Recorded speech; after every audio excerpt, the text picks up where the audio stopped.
Today we're going to look at a projectile problem where a ball is launched off the top of a cliff at a certain angle, and we want to figure out the highest height the ball will reach and where the ball will land. So here's the problem. A ball is thrown at 25 meters per second at an angle of 40 degrees above the horizontal from the top of a 10-meter cliff. So we know that the ball is going to follow a parabolic path, something like this. In part A, we want to find this height, and in part B, we want to find where the ball lands. So when doing projectile problems, we always treat the vertical motion separately from the horizontal motion. So let's start with our equations for the vertical motion. Okay, so we know that the acceleration in the y direction is negative 9.8 meters per second squared. Now, the velocity in the y direction is going to equal the starting velocity in the y direction, which will be 25 meters per second times the sine of 40 minus 9.8 t. Now, this 25 meters per second sine 40, I got that by taking my initial velocity of 25 meters per second and breaking that into components. So this is 25 meters per second at 40 degrees above the horizontal. So my vertical component will be 25 meters per second sine 40, and my horizontal will be 25 meters per second cosine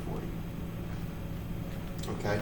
Now, for any position in the vertical direction y, that's going to equal my starting position in the y direction, which is 10 meters, plus 25 meters per second sine 40 times the time minus 4.9 t squared.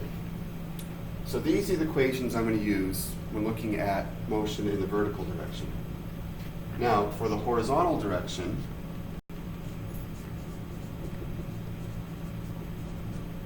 there's no acceleration, so the velocity in the horizontal direction is constant, and that's 25 meters per second times the cosine of 40.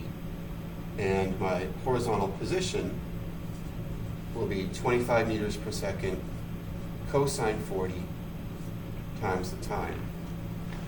Okay, so let's tackle part A here. I want to find this height. Now, the key thing about the top of the path is that the vertical velocity is 0 at that instant when the ball reaches this point. So if I plug 0 in here for Vy and solve for t, it tells me how long it takes the ball to reach this height. And once I know that time, I can plug it into here to get that height. So let's do that.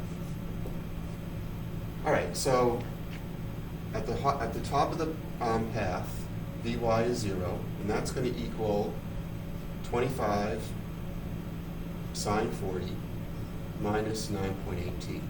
All right? Subtract 25 sine 40, divide by both sides by 9.8. So basically, I'm taking the starting velocity in the y direction, and I'm dividing by the acceleration. All right. So that comes out to be 1.64 seconds. Okay, so it's going to take the ball 1.64 seconds to reach this height. Now, I'm going to plug in that 1.64 seconds into this equation.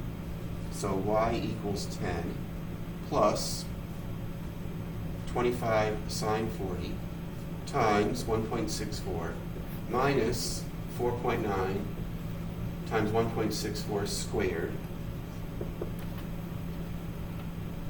And that comes out to be 23.2 meters. Okay, now to tackle part B, I'm going to need some board space here. So I'm I'm going to erase what I just did here.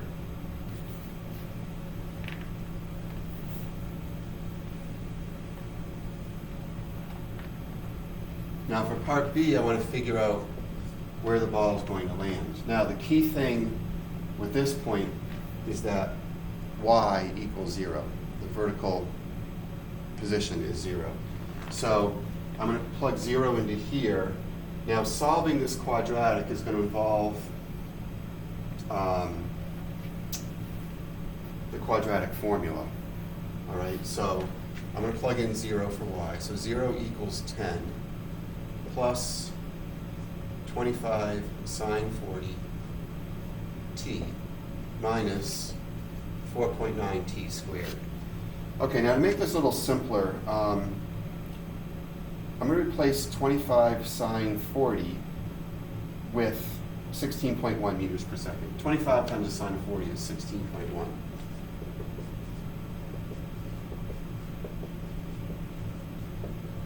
All right, so I have a quadratic. My A term is negative 4.9. My B term is 16.1. My C term is 10. So T is going to equal negative B plus or minus the square root of B squared minus 4 times A times C all over 2A. Okay, now I've done this out and I've got a T of 3.82 seconds.